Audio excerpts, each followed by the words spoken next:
موضوع الدرس في إثبات المعاد آخر سورة الأحقاف تفسير ابن كثير.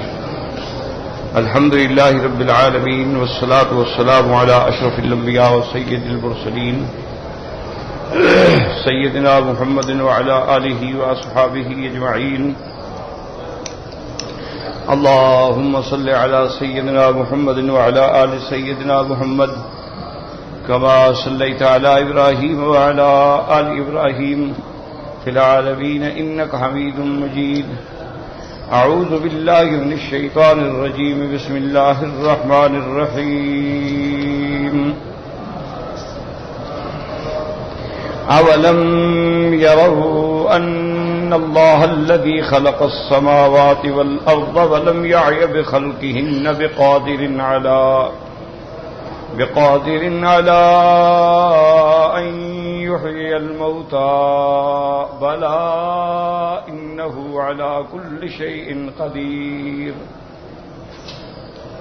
ويوم يعرض الذين كفروا على النار أليس هذا بالحق قالوا بلى وربنا قال فذوقوا العذاب بما كنتم تكفرون.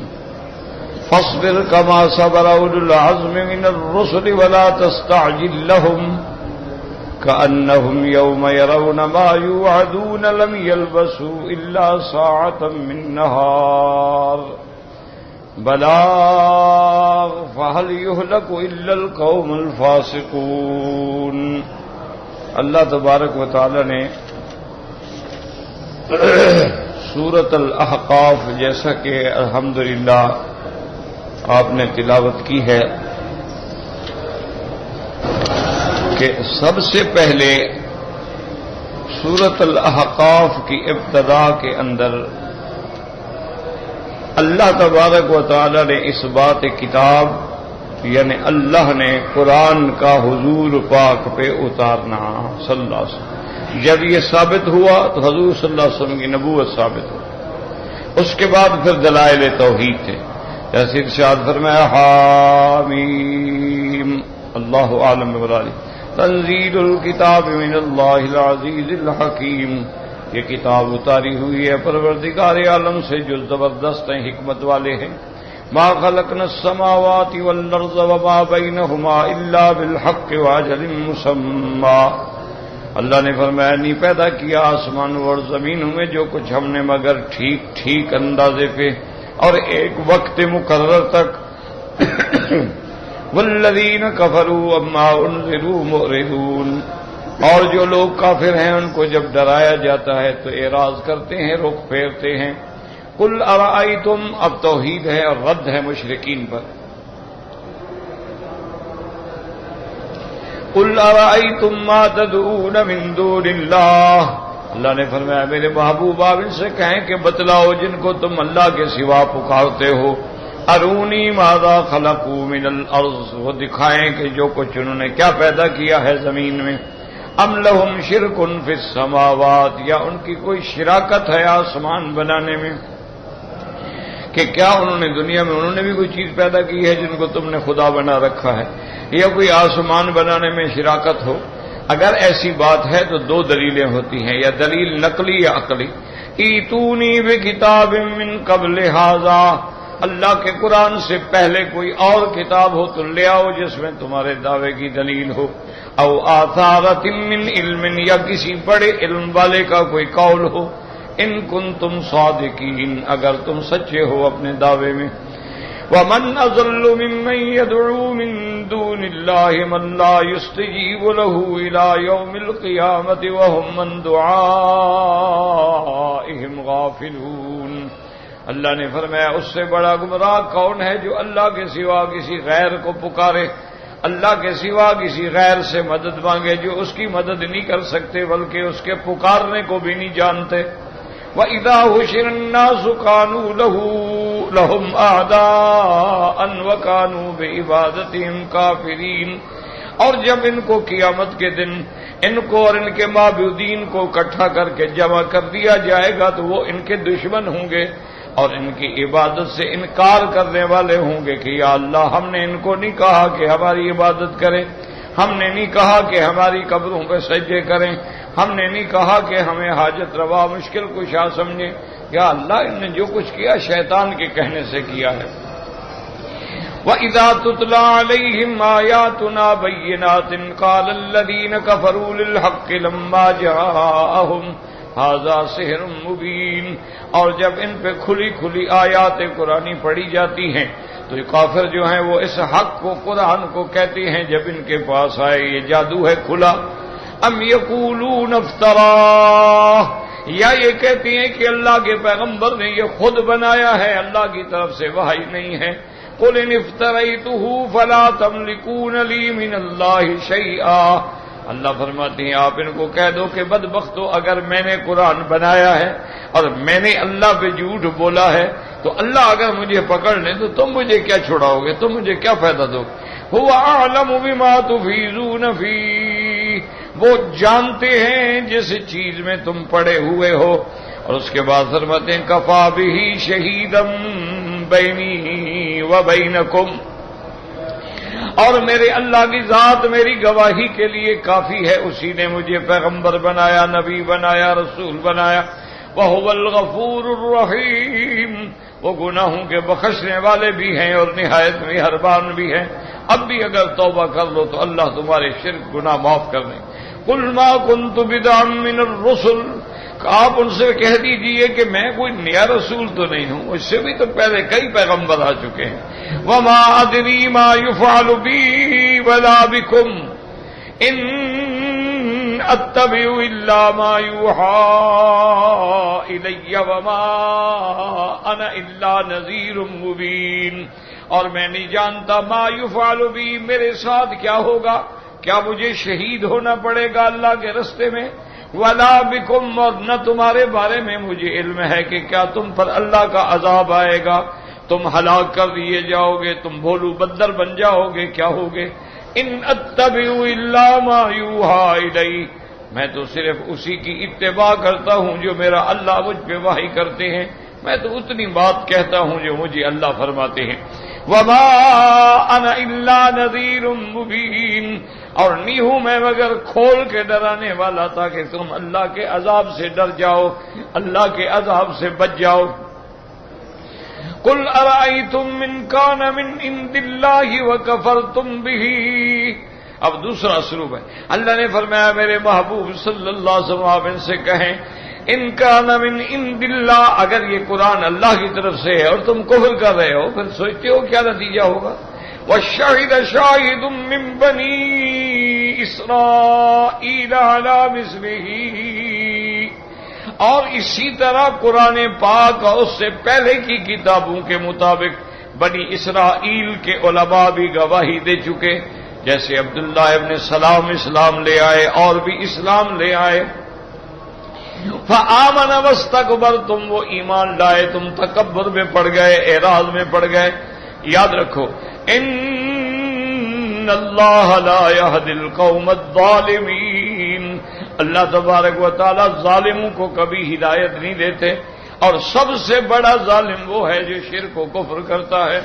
وقال الذين كفروا للذين آمنوا لو كان خيرا ما سبقونا إليه، کافر کہتے تھے مسلمانوں سے کہ اگر اسلام حق ہوتا، اگر اسلام خیر ہوتا تو تم ہم سے کہاں سبقت لے جاتے، ہم پہلے نہ ایمان لے آتے۔ وَإِذْ لَمْ يَهْتَدُوا بِهِ فَسَيَقُولُونَ هَٰذَا إِفْكٌ قَدِيمٌ، اللہ نے فرمایا جب یہ قرآن کے ساتھ ہدایت نہ پکڑی تو کہنے لگے نعوذ باللہ یہ تو پرانا جھوٹ چلا رہا ہے، ایسے جھوٹ ہی ہے۔ وَمِن قَبْلِهِ كِتَابُ مُوسَىٰ إِمَامًا وَرَحْمَةً، حالانکہ یہ ظالم سوچتے ان سے پہلے اللہ تبارک و تعالیٰ کے پیغمبر سے پہلے ہم نے کتاب اتاری موسیٰ علیہ السلام پہ، کتاب تورات جو ہدایت کرنے والی تھی اور رحمت تھی۔ اور اس کے بعد فرمایا وَهَٰذَا كِتَابٌ مُصَدِّقٌ لِسَانًا عَرَبِيًّا، اور یہ کتاب قرآن پاک جو ہے پہلی کتابوں کی تصدیق کرنے والا، اور اس کے بعد یہ قرآن جو ہے لغت عربی میں ہے۔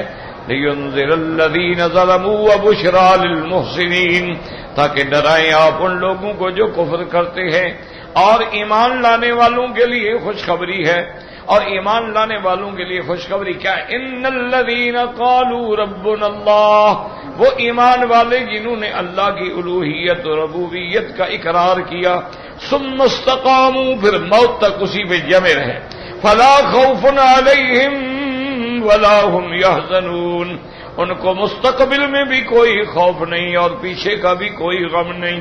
اولئک اصحاب الجنۃ خالدین فیہا جزاء بما كانوا يعملون، وہی جنت والے ہیں جس میں ہمیشہ رہیں گے، اور یہ بدلہ ہے ان کا جو انہوں نے اعمال کیے دنیا کے اندر، اللہ ان کو یہ بدلہ دیں گے. اب اللہ تبارک و تعالی نے فرمایا کہ دیکھو سب سے بڑا احسان پر حق اللہ کے بعد والدین کا ہے، لیکن والدین کی اطاعت ضروری ہے، والدین کی عبادت تو ضروری نہیں کہ بندہ والدین کی عبادت کرے. حالانکہ خالق حقیقی اللہ ہے اور تخلیق مجازی کے مراحل سے ماں باپ گزرتے ہیں، لیکن ان کے ساتھ احسان کا حکم ہے. یہ حکم نہیں کہ تم ماں باپ کی عبادت کرو. وَوَصَّيْنَا الْإِنسَانَ بِوَالِدَيْهِ إِحْسَانًا، ہم نے حکم دیا انسان کو کہ اپنے والدین سے بھلائی کا.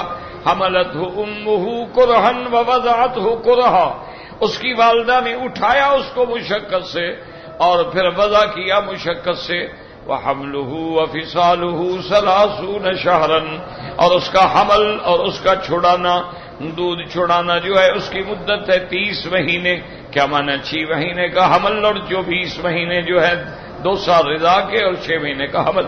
حتی اذا بلغ اشدہ وبلغ 40 سنۃ، پھر اس کے بعد جب بندہ پہنچتا ہے جوانی کو اور پہنچتا ہے 40 سال کی عمر کو، قال رب اوزعنی ان اشکر نعمتک التی انعمت علی وعلی والدی، پھر وہ کہتا ہے میرے مولا مجھے توفیق دے میں تیری نعمتوں کا شکر کروں جو آپ نے مجھ پہ کی ہیں اور میرے والدین پہ کی ہیں.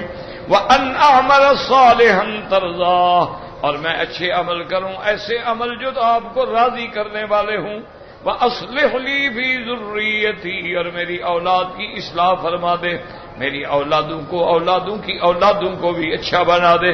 انی تبت الیک وانی من المسلمین، میں تیری طرف لوٹتا ہوں اور میں تجھی کو اپنا سپرد کرتا ہوں. میرا مولا سب کچھ تیرے ہاتھ کے اندر ہے.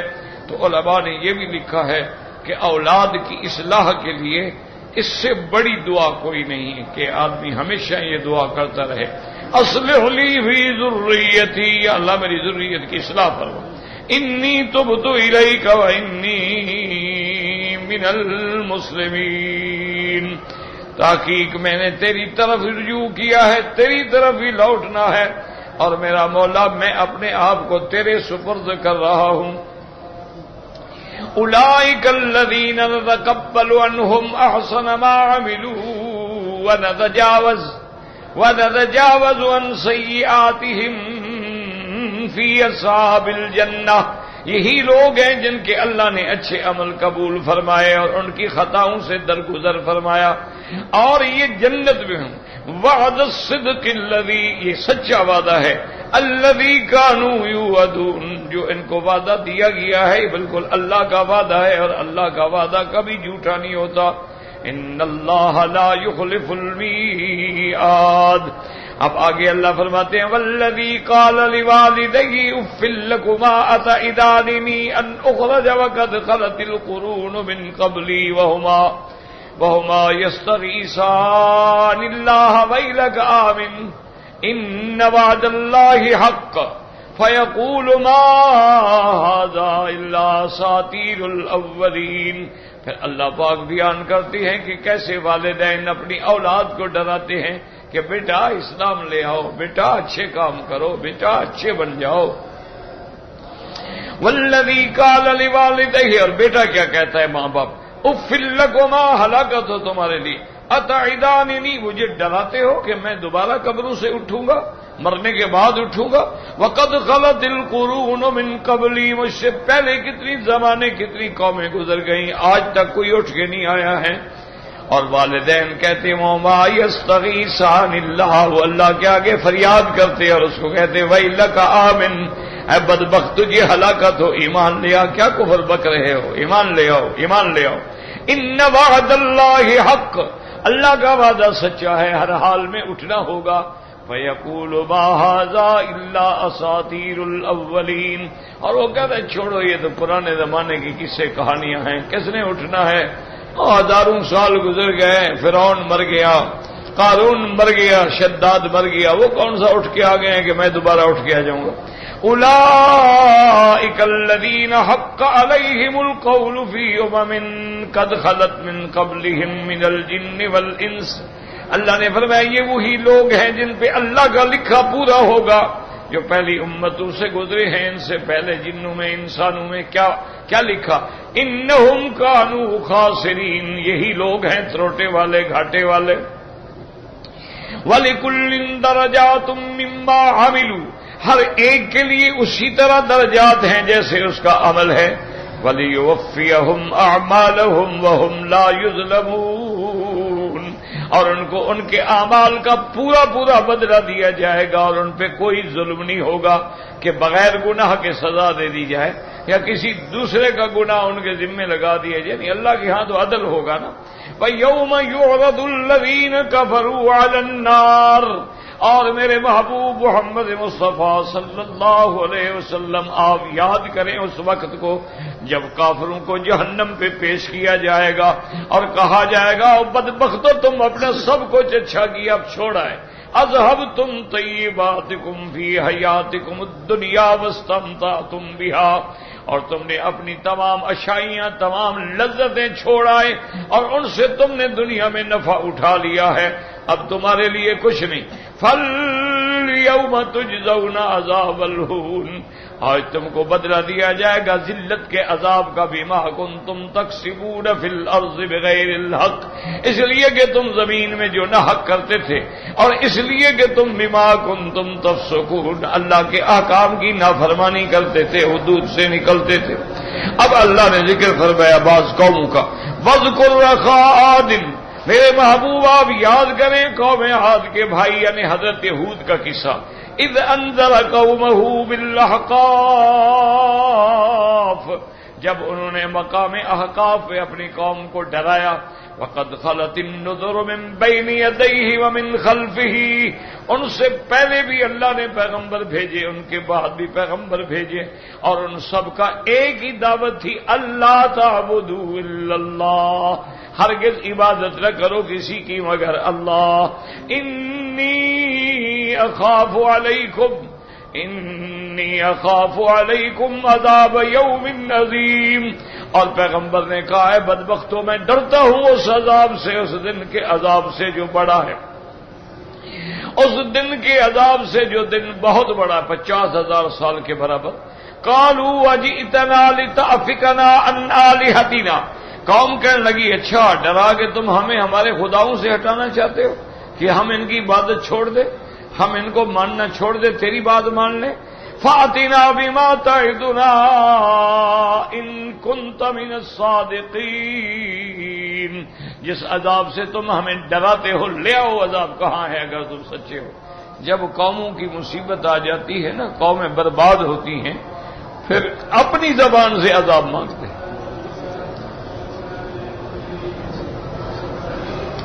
آپ دنیا میں دیکھ لیں، بعض بندے ہوتے ہیں نا، ان کو کہو بھائی نماز پڑھو، یار وہ کہتا ہے بس دعا کرو میں اللہ مجھے بھی نصیب کر دے، پڑھتا نہیں لیکن کہتا تو ہے۔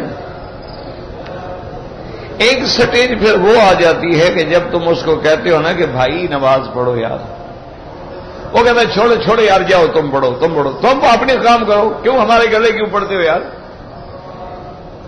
یہ ایک اور سٹیج آ جاتی ہے۔ پھر ایک اور سٹیج آ جاتی ہے، آدمی کہتا ہے بھائی یار نماز پڑھو، وہ کہتا ہے چھوڑ یار نماز پڑھو، نماز کیا ہے نماز میں، تمہیں کیا مل گیا جو مجھے مل جائے گا۔ پھر یہ سٹیج آ جاتی ہے۔ پھر ایک مقام وہ آ جاتا ہے، اس کو بھی نماز وہ کہتا ہے دفع ہو جاؤ یار نماز پڑھو، ذرا تم جو عذاب آنا ہے نا وہ مجھ پر ڈال دو، اور جو اچھی جگہ ملنی ہے تم لے لینا، چلو تم جنت میں جانا میں جہنم چلے جاؤں گا۔ تو جب یہ مقام آ جائے نا تو سمجھو بربادی کا وقت آ گیا۔ یہ سٹیجز ہیں نا، پہلے تو ایک امید ہے نا شاید ٹھیک ہو جائے، شاید ٹھیک ہو جائے گی. اب تو انتہا ہو گئی. ابھی آپ دیکھ لیں, دور نہ جائیں, یہ رات جو گزری ہے یہ انگریزی اصولوں کے مطابق یعنی 2009 کا سال ختم ہوا اور 2010 کے سال کی ابتدا. اور ان کی خدا کی قدرت ہے کہ ان کی تاریخ جو ہے اور انتہا جو ہے رات کو 12 بجے ہوتی ہے. ایسی احمق قوم آپ نے دنیا میں نہیں دیکھی ہوگی. بھائی مغرب ہو گئی, دن ڈوب گیا, ٹھیک ہے, تاریخ بدل گئی, یہ دن ختم. بعض کہتے ہیں نہیں جناب صبح سورج نکلے گا تو تاریخ بدلے گی. ٹھیک ہے, کچھ تو عقل کو لگتی ہے نا بات. 12 بجے رات کو تاریخ بدل جاتی ہے, کیا مطلب؟ یہ تو وہی سکھوں والی بات ہے نا. ان کے ہاں بھی جب 12 بجتے ہیں نا ان کا دماغ کام نہیں کرتا. ایک سردار کو کسی نے جا کے کتاب دی, اس نے کہا سردار جی تم لوگوں کے جب 12 بجتے ہیں نا تمہارا دماغ کام نہیں کرتا, یہ کتاب ہے, کتاب پڑھو. اور اس نے کہا ٹھیک ہے, دیکھے چلا ہے. دوسرے دن جو کیا 12 بجے کیا دیکھتا ہے کہ کتاب کو اس نے رسی میں لٹکایا ہوا ہے اور جوتے مارا ہے. اور نے کہا سردار جی کیا ہو گیا؟ اس نے کہا تم کہتے تھے نا کہ 12 بجے سرداروں کا دماغ خراب ہو جاتا ہے, کیا ہو گیا میرے دماغ کو؟ اس نے کہا اس سے اور کیا خراب ہوگا, کتاب کو بھی کوئی مارتا ہے بلا. تو ایک تو ان کا سال 12 بجے رات کو تبدیل ہوتا ہے, ان کے مقدر میں ہی رات ہے, دن ہے ہی نہیں. جب دن آئے گا ان پہ ہلاکت آ جائے گی. یاد رکھو, یہ میں نہیں کہتا, اللہ کا قرآن. شرط یہ ہے کہ قرآن کو ذرا آنکھیں کھول کے پڑھا کرو. قوم لوط پہ جب عذاب آیا, لمبا واقعہ آپ کئی دفعہ پڑھ چکے, سن چکے تفصیل سے الحمدللہ. آخر میں فرشتوں نے کہا کہ لوط علیہ السلام آپ نہ گھبرائیں, یہ آپ کو کوئی نقصان الحمدللہ ہے. یہدینا ویہدیکم اللہ. انہوں نے کہا کہ لوط علیہ السلام آپ نہ گھبرائیں, لن یصلوا الیک, آپ کے پاس ہی نہیں پھٹک سکتے. فاسر باہلک بقطع من اللیل, آپ بچوں کو لے کے رات کو چلے جائیں اور پیچھے مڑ کے بھی نہ دیکھیں. ان موعدہم الصبح, ان کے ساتھ جو عذاب کا وعدہ ہے نا وہ صبح کو ہے.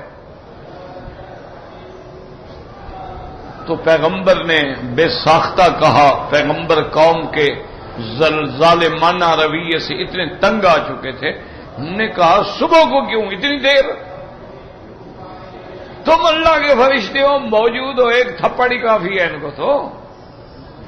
تو پھر دین کا کیا مطلب؟ انہوں نے کہا الیس صبح بے قریب, پیغمبر آپ جلدی نہ کریں, صبح ہونے میں کیا دیر ہے, بالکل قریب ہے صبح. تو ان کی بھی صبح قریب ہے, وہ جب صبح ہوگی تو کفر مٹ جائے, وہ صبح اسلام کی ہوگی. اب آپ نے جناب دیکھ لیا ہے کہ رات کے 12 بجے ان کا نیو ایئر نائٹ ہوتی ہے, یعنی یہ ایک سال ختم ہو رہا ہے, دوسرا شروع ہو رہا ہے. اس کے استقبال کے لیے یہ اکٹھے ہوتے ہیں, ڈانس کرتے ہیں, شرابیں پیتے ہیں, ہلے گلے کرتے ہیں, گاڑیوں سے گاڑیاں ٹکرا جاتی ہیں, لڑکیاں لڑکے گتھم گتھا ہو جاتے ہیں, پتہ ہی نہیں لگتا کہ لڑکا ہے کہ لڑکی ہے, کیا ہو رہا ہے, کیونکہ وہ تو نیو ایئر نائٹ ہے, اس میں دن کے لیے سب کچھ حلال ہے.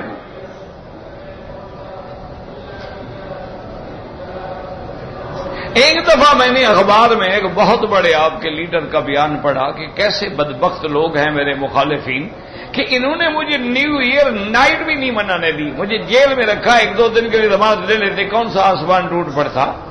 تو میں سوچتا رہا کہ یار نیو ایئر نائٹ منانے میں کون سا ایسا بڑا کام تھا کہ اس کو تکلیف ہو رہی ہے. تو پھر مجھے کسی نے بتایا, اس نے کہا یہ بدبخت لوگ جو ہیں یہ 1-2 مہینے پہلے تیاری کرتے ہیں, اسپیشل کیک بنتے ہیں, ان میں شراب ڈالی جاتی ہے روزانہ, وہ شراب پیتے رہتے ہیں, پھر وہ نیو ایئر نائٹ میں وہ شراب والا کیک جو ہے کھایا جاتا ہے, اس سے نشہ ہوتا ہے, پاگل ہو جاتے ہیں. یہ اسی کے لیے تڑپ رہا تھا بیچارہ کہ آج وہ کیک ہمیں نہ ملا. آج لڑکیوں کے ساتھ اچھا ادھر نیو ایئر نائٹ بنائی جائے، ادھر چاند گرہن ہو رہا، اور حضور پاک فرماتے ہیں، سائنسدان تو کہیں گے نا کہ جی زمین آگے آ گئی اور سورج اندھیرا ہو گیا، پھر زمین زیادہ آ گئی تو زیادہ ہو گیا، تھوڑی آ گئی تھوڑا ہو گیا، ہم ان پہ لعنت بھیجتے ہیں، ہم تو بات مانتے ہیں اللہ کی یا محمد الرسول اللہ۔ 100 کروڑ سائنسدان محمد مصطفیٰ کی جوتی پہ قربان۔ حضور پاک نے فرما دیا، پہلے زمانے میں جاہلیت میں بھی یہ عقیدہ تھا کہ جب سورج ڈوب جاتا، گرہن ہو جاتا یا چاند کی گرہن ہو جاتا، وہ یہ سمجھتے تھے کہ آج کوئی موت ہوئی ہے، کسی کے حادثے سے گرہن ہو گیا، یا آج کوئی ایسا بچہ پیدا ہوا ہے کہ اس کی وجہ سے یہ سورج گرہن ہو گیا ہے۔ تو حضور پاک نے رحمت دو عالم نے صلی اللہ علیہ وسلم نے وضاحت فرما دی کہ ان الشمس والقمر آیاتان من آیات اللہ لا یخسفان لموت احد ولا لحیات احد انما یخوف اللہ بہما عبادہ او کما قال۔ حضور نے فرمایا خبردار، سورج چاند اللہ کی بنائی ہوئی مخلوق ہے، اللہ کی قدرت پہ نشانیاں ہیں، کسی کی موت و حیات سے ان کا کوئی تعلق نہیں ہے، یہ تو اللہ اپنے بندوں کو ڈراتے ہیں کہ اگر اتنے بڑے قرہ نورانی کو میں بے نور کر سکتا ہوں تم کیا چیز ہو؟ اگر اتنا روشن قرہ جو پورے عالم کو روشنی دے رہا ہے خود ختم، میں اگر اس کا نور چھین لوں تو تم کیا کرو؟ اگر میں انسان تو اتنا ذرا چیونٹی کی بیانے، اگر آپ سورج اور چاند کے سامنے ضرب دیں تو اس دنیا سے تو 16 گنا بڑا ہے، وہ جس خطہ ارض پہ رہتے ہیں اس سے 16 گنا بڑا ہے سورج، لیکن بے نور ہو جاتا ہے۔ پورے عالم کو نور دینے والا خود بے نور ہے، کھڑا ہے۔ چلو جی زمین آگے آ گئی تو زمین کو تم نے دھکا دے کے آگے کیا تھا؟ ٹرالی لگائی ہوئی تھی کہ اللہ نے کیا؟ تو اگر اللہ نے کیا ہے تو سیدھی بات مانو جو حضور نے فرمایا ہے۔ تو اس لیے اب اندازہ کریں، چاند گرہن ہے، اللہ اپنے عذاب کی نشانیاں دکھلا رہے ہیں اور قوم نیو ایئر نائٹ منا رہی ہے، انگریزوں کی اقتدا کر رہی ہے۔ انا للہ و انا الیہ راجعون۔ پھر کہتے ہیں جی عذاب آ رہا ہے، قتل ہو رہا ہے، بالکل ہوگا۔ حضور نے فرما دیا تھا اذا کثر فیکم الخبث، جب جس قوم میں زنا عام ہو جائے گا اللہ ان پہ قتل کا عذاب مسلط کر دے۔ آج دیکھ لیں، ایک بگسی کولا آپ کا نہیں بک سکتا، ایک ٹیلی فون موبائل آپ کا نہیں بک سکتا جب تک ننگی لڑکیاں آگے ڈانس نہ کریں۔ بھائی بے حیائی کی بھی کوئی حد ہوتی ہے اور یعنی کی بھی کوئی حد ہوتی ہے۔ وہ جو ہندو مسلمان کے یعنی کافر، ایک دفعہ واقعہ ہے کہ صحابہ کسی ندی کے کنارے بیٹھے ہوئے وضو کر رہے تھے۔ اچھا، وضو کرنے میں مسواک جو ہے سنت محمد مصطفیٰ ہے، مسواک سے 70 فوائد ہوتے ہیں، اور جو بندہ پابندی سے مسواک کرے اس کا کم سے کم فائدہ یہ ہے کہ خاتمہ ایمان پہ ہو جائے گا۔ یہ تو چھوٹا فائدہ ہے نا، بڑا کیا ہوگا؟ تو وہ بیٹھے مسواک کر رہے تھے، ایک کافر گزرا، اس نے جا کے اپنے فوجیوں کو کہا، اس نے کہا میں ایک ایسی قوم دیکھ کے آ رہا ہوں جن کے ساتھ تم نے کہا لڑنا ہے نا، وہ دانت تیز کر رہے ہیں، تمہیں کھا جائیں گے کچا۔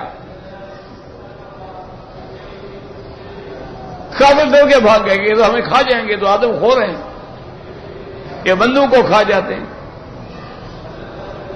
یعنی جس مسلمانوں کا یہ عالم تھا کہ 60,000 عیسائیوں کا لشکر ہے اور حضرت خالد کے ساتھ 60 مسلمان ہیں، 60,000 اور 60 کوئی نسبت بھی ہے۔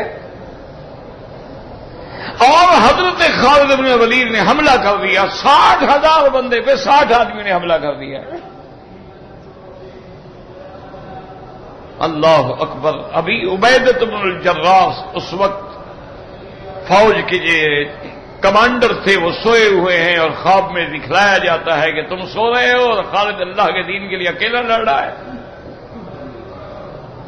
فوجی میں کہ ابو عبیدہ جو دوڑتے ہیں وہ کہتے ہیں جب میں آیا تو گرد و غبار آسمان تک صرف گرد و غبار تھا، پتہ ہی نہیں لگتا تھا نا کہ بندے کہاں ہیں، مسلمان کہاں ہیں، خالد کہاں ہے. 60,000 بندہ جو کھڑا ہو جائے اس میں 60 کیسے ملیں گے؟ لیکن فرماتے ہیں کہ خالد جب نعرہ تکبیر بلند کرتا تھا تو صفیں کی صفیں الٹ جاتی تھی، ہمیں پتہ لگ گیا کہ خالد ادھر ہے.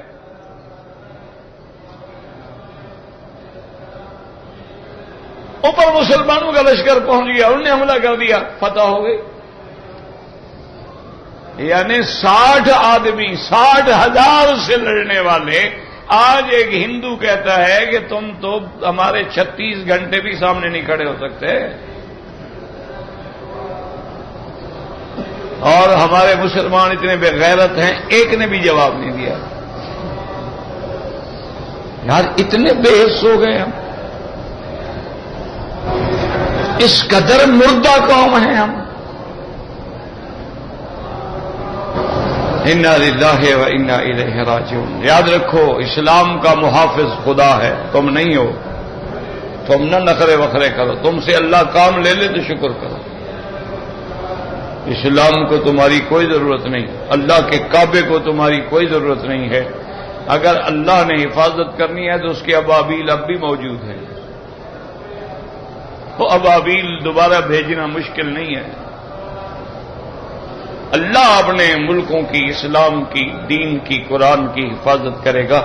ساری دنیا نے زور لگا لیا قرآن کا ایک زیر زبر بھی بدل سکے. یہ مسلمانوں کا مقابلہ کریں گے. بس افسوس یہ ہے کہ ہم مسلمان نہیں رہے. انا للہ و انا الیہ راجعون. دعا کریں اللہ ہمارے حال پہ رحم کرے. اللہ کا عذاب اوپر کھڑا ہے، نیچے ڈانس ہو رہا ہے. لا حول ولا قوت الا باللہ العلی العظیم.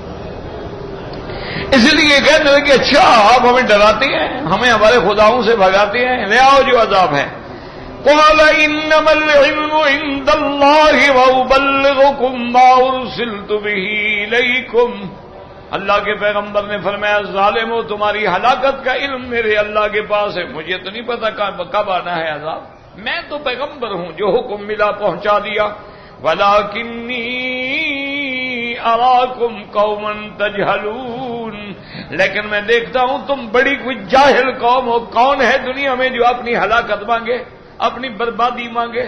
فَلَمَّا رَأَوْهُ عَارِضًا مُسْتَقْبِلَ أَوْدِيَتِهِمْ قَالُوا هَذَا عَارِضٌ مُمْطِرُنَا. اب انہوں نے دیکھا کہ ایک بادل ہے ہماری وادیوں کے اوپر آ رہا ہے، خوش ہو گئے، بادل آ گیا، بادل آ گیا، برسے گا، آبادی ہوگی. بل ہوا مستعجلتم به ریح فیہا عذاب علیم. اللہ نے فرمایا میرے محبوب میرے پیغمبر آپ ان کو بتا دے کہ تم جلدی کر رہے ہو کہ بادل آ گئے، بادل آ گئے، بارش آ گئی، انجوائے کریں گے، آؤ انجوائے کرو. اس کے اندر میں نے ہوا چھپائی ہے جو عذاب دردناک ہے. تو دمر کل شیء بامر ربها فاصبحوا لا يرى الا مساکنهم. اور وہ ہوا اللہ کے حکم سے ہر چیز کو اس نے ہلاک و برباد کر کے رکھ دیا. اس حال میں رات گزری، صبح ہوئی تو ما سوا مکانوں کے نشان کے کچھ بھی نظر نہیں آتا تھا. ما تذر علیہ الا جعلته كالرمیم. وہ اٹھاتی ہوا ان کو لے جاتی اوپر اور گردن کے بل گرا دیتی. کذالک نجزی القوم المجرمین. اسی طرح ہم مجرمین، مشرکین، کافرین، ظالمین کو اسی طرح ہم سزا دیتے ہیں. اللہ نے فرمایا میرے محبوب قریش مکہ کو ڈرائیں بتلائیں. وَلَقَدْ مَكَّنَّاهُمْ فِي مَا مَكَّنَّاكُمْ فِيهِ وَجَعَلْنَا لَهُمْ سَمْعًا وَأَبْصَارًا وَأَفْئِدَةً. اللہ پاک نے فرمایا کہ ظالموں تم سے پہلے بڑی قومیں گزری ہیں جن کو ہم نے مال دیا، اولاد دی، ہم نے ان کو کان دیے، آنکھیں دی، دل دیا. فما اغنا عنہم سمعہم ولا ابصارہم ولا افئدتہم من شیء. لیکن ان کو ان کے کانوں نے، آنکھوں نے، دل نے کوئی فائدہ نہ پہنچایا. کیوں؟ اذ کانوا یجحدون بآیات اللہ، وہ اللہ کی آیات کا انکار کرتے تھے. نتیجہ کیا نکلا؟ وحاق بہم ما کانوا بہ یستہزئون، وہ اللہ کے دین سے جو ٹھٹھا کرتے تھے اس کی وجہ سے اللہ کے عذاب نے ان کو گھیر لیا. وَلَقَدْ أَهْلَكْنَا مَا حَوْلَكُمْ مِنَ الْقُرَىٰ وَصَرَّفْنَا الْآيَاتِ لَعَلَّهُمْ يَرْجِعُونَ. اللہ نے فرمایا مکے والو، اے مخاطبین اول، غور کرو کہ تمہارے ارد گرد ہم نے مکے کے کتنی بستیاں ہیں جن کو ہلاک کر ڈالا ہے. ہم بار بار کھول کھول کے اپنی نشانیاں آیات دکھلاتے ہیں تاکہ تم شرک چھوڑ کے اللہ کی طرف لوٹ آؤ. اور جب ان بستیوں پہ عذاب آیا، فلولا نصرهم الذين اتخذوا من دون الله قربانا آلهة بل ضلوا عنهم، پھر کیوں نہ مدد کی ان کے ان خداؤں نے جن کو تقرب اللہ کے لیے واسطہ بنا رکھا تھا. وہ حاجت روا، وہ مشکل کشا کدھر گئے؟ کیوں نہیں مدد کی ان کی؟ بلکہ وہ تو گم ہو گئے، نظر ہی نہیں آئے کہ کہاں گئے. وَذَلِكَ إِفْكُهُمْ وَمَا كَانُوا يَفْتَرُونَ. اللہ نے فرمایا میرے محبوب صلی اللہ علیہ وسلم، دراصل یہ جو لات عزا منات کو خدا بنے یہ تو جھوٹ ہے، انہوں نے خود گھڑا ہے. کیا یہ خدا ہے؟ یہ خدا سے چھڑانے والے. اب آگے اللہ تنبیہ کرتے ہیں کہ مکے والوں دیکھو، جن بھی اسلام لے آئے، تم تو انسان ہو، کچھ تو عقل کرو. وَإِذْ صَرَفْنَا إِلَيْكَ نَفَرًا مِّنَ الْجِنِّ يَسْتَمِعُونَ الْقُرْآنَ. یاد رکھو اس موقع پر حضور پاک کو پتہ نہیں لگا کہ کوئی جن آئے تھے، بعد میں اللہ نے وحی کر کے خبر دی. قُلْ أُوحِيَ إِلَيَّ أَنَّهُ اسْتَمَعَ نَفَرٌ مِّنَ الْجِنِّ. 6 دفعہ جنات آئے ہیں، اس دفعہ حضور کو خبر ہی نہیں ہے. جن آئے اور قرآن سنا، کہنے لگے فَلَمَّا حَضَرُوهُ قَالُوا انصتوا. جب وہ اس مقام پہ پہنچے جہاں حضور بطن نخلہ میں قرآن پاک پڑھ رہے تھے تو آپس میں کہنے لگے چپ ہو جاؤ، چپ ہو جاؤ، کیونکہ قرآن کا مقام ہی ایسا ہے کہ جب قرآن پڑھا جائے تو سننے والا خاموش رہے. فَلَمَّا قُضِيَ وَلَّوْا إِلَىٰ قَوْمِهِم مُنذِرِينَ. اور جب قرآن ختم ہو گیا اور وہ پھرے اپنی قوم کی طرف آئے، اپنی قوم کو ڈرانے والے بن کے آئے. قالوا یا قومنا انا سمعنا کتابا. اپنی قوم سے کہنے لگے اے ہماری قوم، آج ہم نے ایک ایسی کتاب سنی ہے انزل من بعد موسیٰ، حضرت موسیٰ علیہ السلام کے بعد اتاری گئی، مصدقا لما بین یدیہ، جو پہلے اس سے گزری کتابیں ان کی تصدیق کرنے والی ہے. یہدی الی الحق، حق کی طرف ہدایت کرنے والی، صراط مستقیم کی طرف بلانے والی. یا قومنا اجیبوا داعی اللہ وآمنوا بہ. اے ہماری قوم، اللہ کے پکارنے والے کو، اللہ کے بلانے والے کو مان لو اور ایمان لے آؤ. یغفر لکم من ذنوبکم، اللہ تمہارے بعض گناہ معاف کر دیں گے. ویجرکم من عذاب علیم، اور تمہیں پناہ دیں گے عذاب دردناک سے.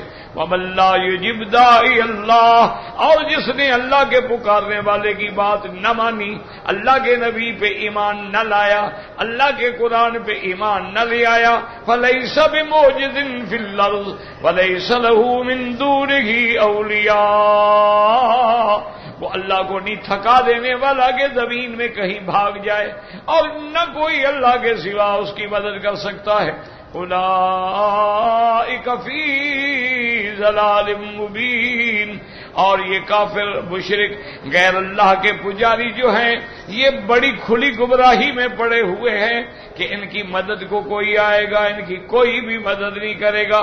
اور پھر آخری آیات ہیں جو سورۃ کہف کی، جس کو آج ہم نے تلاوت کیا ہے، اس میں اللہ فرماتے ہیں أَوَلَمْ يَرَوْا أَنَّ اللَّهَ الَّذِي خَلَقَ السَّمَاوَاتِ وَالْأَرْضَ وَلَمْ يَعْيَ بِخَلْقِهِنَّ بِقَادِرٍ عَلَىٰ أَن يُحْيِيَ الْمَوْتَىٰ بَلَىٰ إِنَّهُ عَلَىٰ كُلِّ شَيْءٍ قَدِيرٌ. اللہ نے فرمایا میرے محبوب اولم یرو، کیا یہ نہیں دیکھتے؟ اندھے ہیں، آنکھیں نہیں ہیں؟ بصر نہیں ہے، بصارت نہیں ہے. ان اللہ الذی، وہ ذات جس نے آسمانوں اور زمینوں کو پیدا کیا، ولم یعی بخلقہن، اور ان کو پیدا کرنے سے کوئی تھکان نہیں محسوس ہوئی، عاجز نہیں ہوئے. بقادر علی ان یحیی الموتى، کیا وہ اس بات پہ قادر نہیں کہ مردوں کو دوبارہ زندہ کر دے؟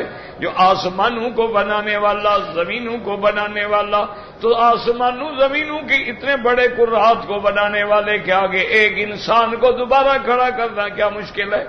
بلا، وہ قادر ہے. انہ علی کل شیء قدیر، تحقیق وہ ہر چیز پہ قادر ہے. اللہ تبارک، کیوں چھیڑ رہے ہو؟ تار کے ساتھ کھڑے ہیں اور اس کو آرام سے ذکر میں کھڑا ہے نا بیچارہ، کبھی بند ہو جاتی ہے، کبھی وہ ہلا دیتے ہیں نا تار. وَيَوْمَ يُعْرَضُ الَّذِينَ كَفَرُوا عَلَى النَّارِ أَلَيْسَ هَذَا بِالْحَقِّ قَالُوا بَلَىٰ وَرَبِّنَا. اللہ پاک کے اللہ نے فرمایا میرا مدنی یاد رکھیں اس دن جب ان کو جہنم پہ پیش کیا جائے گا اور کہا جائے گا الیس ھذا بالحق، کیا یہ ٹھیک ٹھاک جہنم ہے یا کوئی فوٹو ہے؟ دیکھ لو ذرا غور کر لو، الیس ھذا بالحق. وہ جو تم کہتے تھے جہنم نہیں ہوگی، عذاب نہیں ہوگا، اب وہ سچی سامنے آپ کے ہے کہ قالوا بلا وربنا، کہنے ہاں مولا بالکل سچ ہے، بالکل بالکل سامنے جہنم ہے، تو حق ہے اس میں، تو اب تو کوئی شک نہیں، اب تو آگ سامنے ہے. جب آگ آ جائے تو پھر کیا شک ہو؟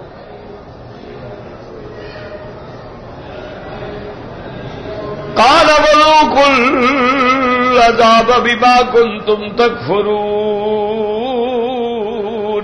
اللہ فرمائیں گے اچھا تم تو کہتے تھے عذاب کہاں ہے، عذاب ہو تو لے آؤ، تو اب چکھو جناب عذاب، اب عذاب آ گیا چکھو.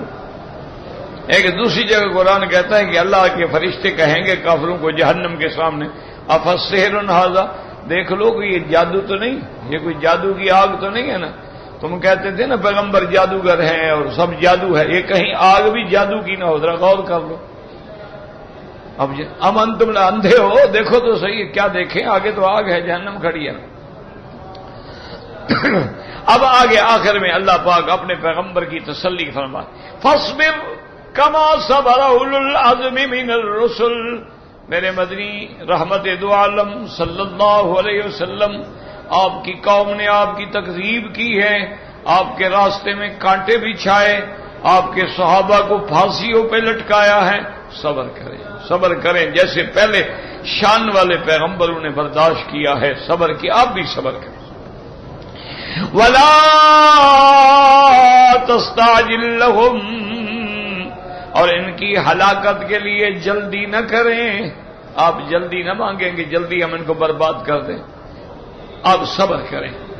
كأنهم يوم يرون ما يوعدون لم يلبثوا إلا ساعة من نهار. اور میرا محبوب جب وہ قیامت کا دن آئے گا، جب یہ اپنے آنکھوں سے دیکھیں گے جن چیزوں سے ان کو ڈرایا گیا تھا، پھر یہ محسوس کریں گے ہائے ہم تو دنیا میں ایک دن بھی نہیں رہے. ایسے معلوم ہوگا وہ دنیا کی ساری جو کہتے تھے نا کہاں ہے عذاب، ہزاروں سال گزر گئے، اب کہیں گے ہزاروں کیا معلوم ہوتا ہے ہم تو ایک دن نہیں رہے. اسی طرح قرآن دوسری جگہ فرماتا ہے یوم نحشرهم کأن لم يلبثوا إلا ساعة من النهار يتعارفون بينهم. اللہ نے فرمایا جب ہم ان کو دوبارہ اٹھائیں گے تو کہیں او اب تو صرف معلوم ہوتا ہے ایک دن رہے دنیا میں. اللہ فرماتے ہیں بلاغ، میرا مدنی قرآن جو ہے یہ اللہ کی طرف سے پہنچانے والا ہے، خبر دینے والا ہے، ڈرانے والا ہے، کفر سے بچانے والا ہے.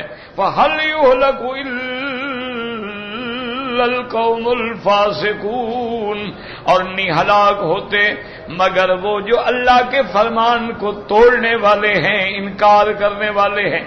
اللہ اپنے ماننے والوں کو ہلاک نہیں کرتے ہیں، اللہ اپنے قرآن کی مخالفت کرنے والوں کو ہلاک کرتے ہیں.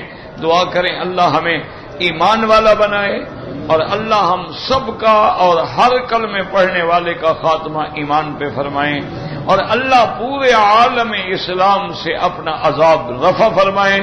اللہ اس بلد الامین کو قیامت تک ہر فتنے سے محفوظ فرمائے، اور اللہ پاکستان کو استحکام اور پاکستان کو امن نصیب فرما۔ میرا اللہ عذاب رفع فرما۔ یا اللہ یہود و ہنود نے شکنجہ کس دیا ہے، اب وہ ایک سینڈوچ بنا ہوا ہے، نہ سانس لینے کی طاقت ہے نہ نکلنے کی طاقت ہے، اور قوم اسی طرح غاب غفلت میں پڑی ہوئی ہے۔ میرا مولا اتنے عذابوں کے بعد بھی تیری یاد نہیں آ رہی ہے، اتنے عذاب کے بعد بھی توبہ کی طرف نہیں جا رہے ہیں، اتنے عذاب کے بعد بھی قرآن کی طرف نہیں لوٹ رہے ہیں، اتنے عذاب کے بعد بھی ظلم سے باز نہیں آ رہے ہیں۔ مولا رحم فرما، رحم فرما۔ مولا تو کتوں پہ بھی تو رحم کرتا ہے، تو جانوروں پہ بھی تو رحم کرتا ہے، تو چیونٹیوں پہ بھی تو رحم کرتا ہے، تو پرندوں پہ بھی تو رحم کرتا ہے۔ یا اللہ تو اپنے نافرمانوں پہ بھی تو رحم کرتا ہے، ہم تیرے نافرمان ہیں لیکن تو رحم کا معاملہ کر دے اور ہدایت کا فیصلہ عطا فرما۔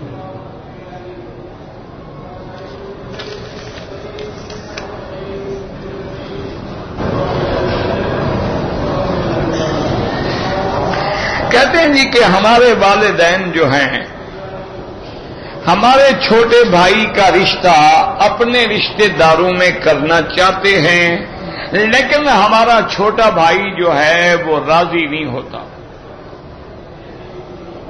میرا بھائی گزارش یہ ہے کہ اگر اس کو والدین کا ادب ہوتا، شرم ہوتا، تو یہ مسئلہ کو پوچھنے والا ہے، والدین کا فیصلہ ہے، قبول کرو۔ والدین کے لیے بھی یہ حکم ہے کہ اپنی اولاد کی رضامندی معلوم کریں کہ اگر لڑکا نہیں چاہتا، لڑکی نہیں چاہتی، تو زندگی تو انہوں نے گزارنی ہے، وہ اس کو بلا وجہ فورس نہ کریں، زبردستی نہ کریں، جبر نہ کریں۔ اور سب سے بہتر حل یہ ہے اس لڑکے کے لیے کہ دعائے استخارہ جو ہے آپ کو ہر کتب خانے سے مل جائے گی، یہ نماز کی کتابوں کے ساتھ بھی لگی ہوئی ہوتی ہے، ویسے الگ الگ بھی چھپی ہوتی ہے دعائے استخارہ۔ چونکہ لمبی دعا ہے تم یاد نہیں کر سکتے کہ میں بتا دوں، وہ دعائے استخارہ لے لے، 2 رکعت نماز اسی نیت سے، استخارے کی نیت سے پڑھنے کے بعد درود شریف پڑھ کے پھر وہ دعا جو ہے 3 دفعہ پڑھے، اور جب اس دعا میں لفظ ہے ان ھذا الامر، وہاں لکھا ہوگا سب کچھ، وہی کہے کہ یا اللہ اس لڑکی سے میرا رشتہ کرنا خیر لی فی دینی و معاشی و عاقبت امری فی عاجلہ و عاجلہ فاقدرہ لی ویسرہ لی فسہل، وہ پڑھتا جائے۔ تو جب وہ 3 دفعہ دعا مانگ لے پھر درود شریف پڑھے، اور 1 دن کے بعد پھر دیکھو دل کیا کہتا ہے۔ یہ ضروری نہیں ہوتا کہ خواب نظر آئے، یہ جاہلوں نے بنا رکھا ہے، اور جی میں نے استخارہ کیا مجھے تو خواب نظر نہیں آیا، یہ جاہلوں کی بات ہے۔ یا ہوتے ہیں بزرگوں کے پاس جاتے ہیں، جی آپ ہمارا استخارہ کریں، شادی تم نے کرنی، استخارہ بزرگ کرے، یہ کہاں کا اسلام ہے، کہاں کا دین ہے؟ جس کا کام ہے وہ کرے استخارہ، یہ کہاں لکھا ہوا ہے کہ بزرگ، اور جی فلاں بزرگ کا بالکل صحیح استخارہ ہوتا ہے، یعنی صرف اللہ اس کی سنتا ہے تو مسلمان ہی نہیں ہو، یہ تو جاہلوں کے عقیدے۔ استخارہ ہر بندہ اپنا خود کرے، دعا نہیں آتی کسی کو کہہ دو آپ کے ساتھ بیٹھ جائے، آپ کو پڑھاتا جائے، آپ پڑھ لیں، کوئی بات نہیں، جیسے آپ طواف میں بھی تو دعائیں پڑھ لیتے ہیں۔ 1 دن کرو، 2 دن کرو، 3 دن کرو، پھر طبیعت کا رجحان ہو جائے کہ بھئی کرنا۔ اچھا خدا کی قدرت سے اللہ اگر چاہیں گے نا تو اسی طرح اسباب بھی پیدا ہوتے جائیں گے، اور اللہ اگر چاہیں گے کہ یہ کام نہ ہو تو پھر اسباب نہ ہونے والے ہوتے جائیں گے۔ تو استخارہ کر کے اللہ پہ چھوڑ دو، والدین بھی راضی ہو جائیں گے، جب اللہ راضی ہو جائے گا تمہارے لیے خیر ہوگی تو اللہ تمہارے اسباب پیدا کر دیں گے، اور اگر وہاں رشتہ کرنا تمہارے لیے شر ہے اللہ ٹال دیں گے۔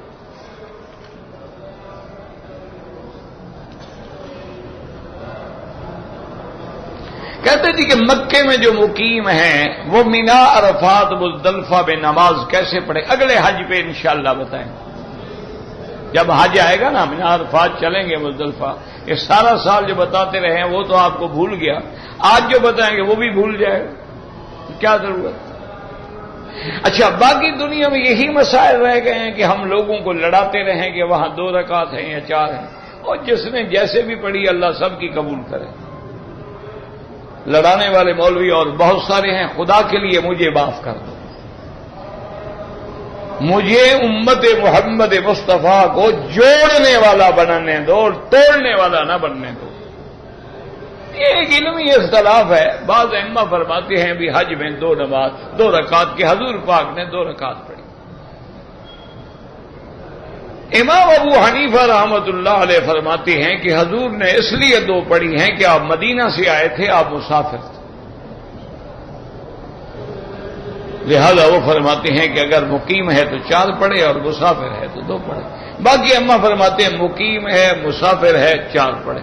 تم نے جیسے بھی پڑھی ہیں جو شکر کرو اللہ قبول کرے، کوئی جھگڑے کی بات نہیں، یہ ایک علمی مسئلے ہیں، تم ان باتوں کو سمجھ ہی نہیں سکتے تو بلا وجہ مسائل پوچھ کے لوگوں کے ذہن خراب کرنے کی ضرورت کیا ہے، لڑانے کی کیا ضرورت ہے؟ انا للہ و انا الیہ راجعون، بل ہم کیا کہہ سکتے ہیں؟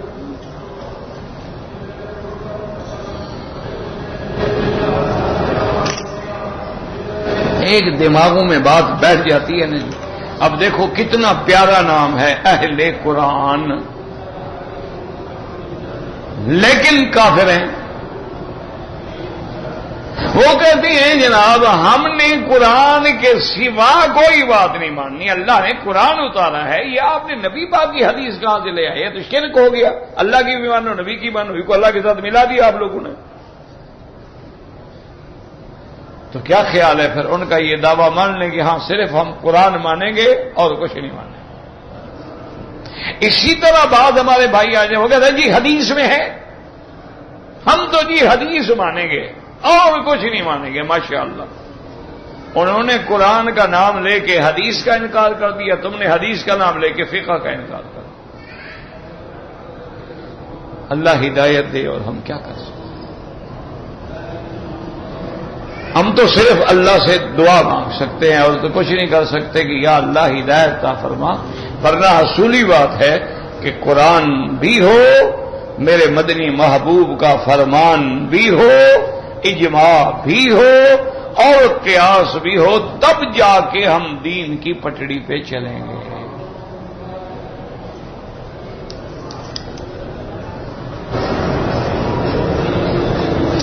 ہم نے حج تمتع کی نیت کی تھی، ہم نے عمرہ کر لیا، اسی احرام میں پھر ہم نے حج کیا، کیا مطلب یعنی عمرہ کر لیا، طواف کیا، صفا مروہ دوڑے، سر منڈا دیا، پھر وہی چادریں باندھ کے دوبارہ حج کی نیت کی، تو یہ تمتع ہے؟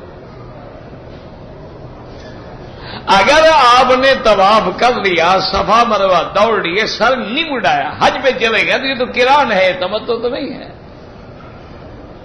تمتع کا تو معنی یہ ہوتا ہے کہ حج اور عمرے کے درمیان میں نفع اٹھاؤ۔ کہتا ہے جی کہ میں نے ایک تفسیر میں دیکھا ہے کہ ساس سے زنا کرنے سے نکاح نہیں ٹوٹتا ہے، تو جس نے تفسیر لکھی ہے اس سے پوچھو، سب کا میں ٹھیکیدار ہوں؟ نہیں، جس نے وہ تفسیر لکھی ہے اس کا حوالہ موجود ہوگا، نام بھی موجود ہوگا، اور اس کے بعد اس سے پوچھیں گے جناب آپ نے یہ کیا لکھا ہے؟ ساس تو ماں ہوتی ہے جناب، تم ان مسائل کو نہیں سمجھ سکتے ہو، خدا کے لیے ان مسائل میں نہ پڑھو۔ اسی لیے ہم کہتے ہیں نا کہ جاہل آدمی بغیر استاد کے نہ پڑھو، ورنہ اسی طرح تباہ ہو جاؤ گے۔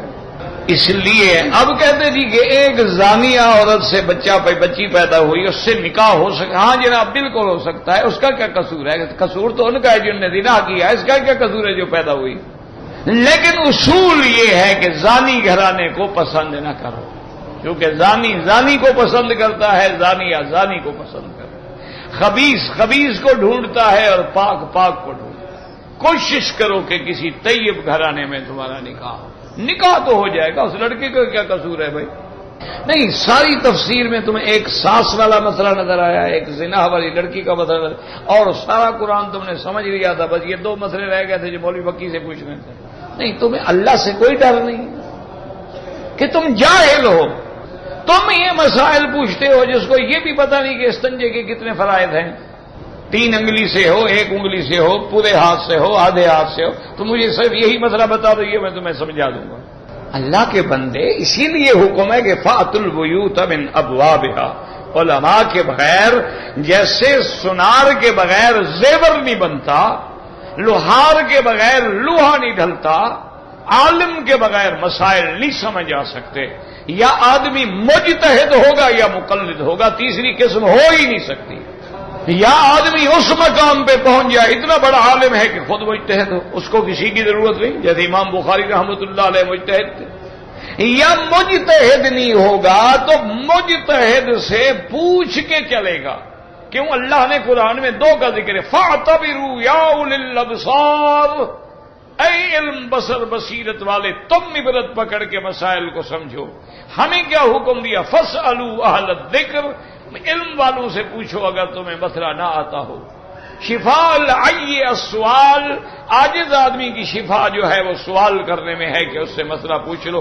یہی وجہ تھی، یاد رکھو، حضور کے زمانے کے بعد بھی مکے کے اندر حضرت عبداللہ ابن عباس تھے، مدینے کے اندر زید ابن ثابت تھے، کوفے کے اندر عبداللہ ابن مسعود تھے رضوان اللہ علیہم اجمعین۔ یہ تین صحابہ فتویٰ دیتے تھے اور سارے اس پہ عمل کرتے تھے۔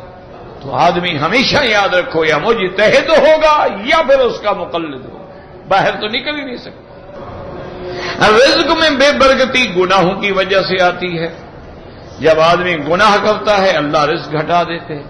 توبہ کرو، استغفار کرو، اللہ رزق بڑھا دیں گے۔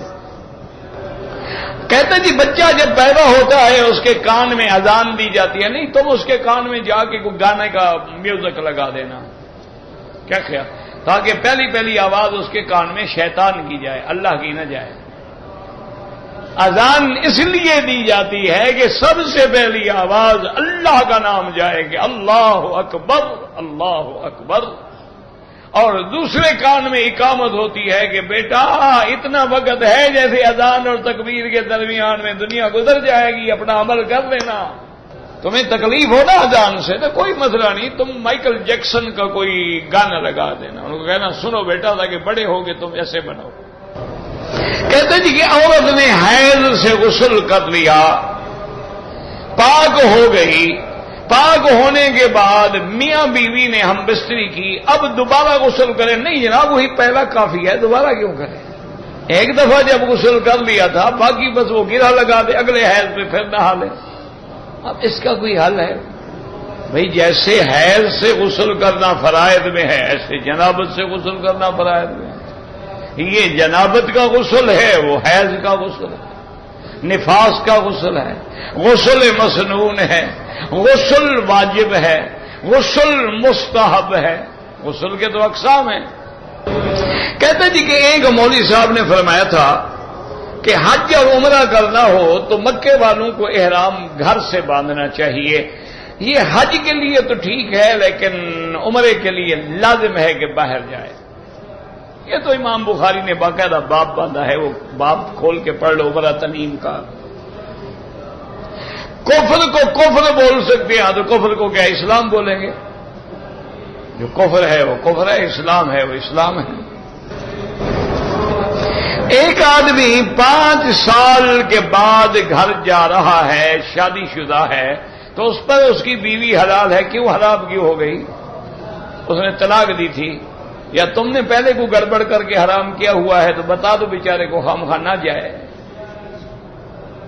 نکاح تو نہیں ٹوٹتا 5 سال کا، 20 سال بھی نہ جائے خام، لیکن قیامت میں پکڑا جائے گا کہ تم نے اس کو معلق کر کے رکھا آسمان و زمین کے درمیان، نہ اس کے حقوق ادا کیے نہ طلاق دی۔ اس لیے وہ جتنے گناہ کرے گی انشاءاللہ لعنت قیامت میں تمہارے سر پہ ہو۔ باقی نکاح تمہارا پکا ہے، فکر نہ کرو۔ نابالغ بچہ نماز کرا سکتا ہے؟ نہیں، امام کے لیے بالغ ہونا ضروری ہے۔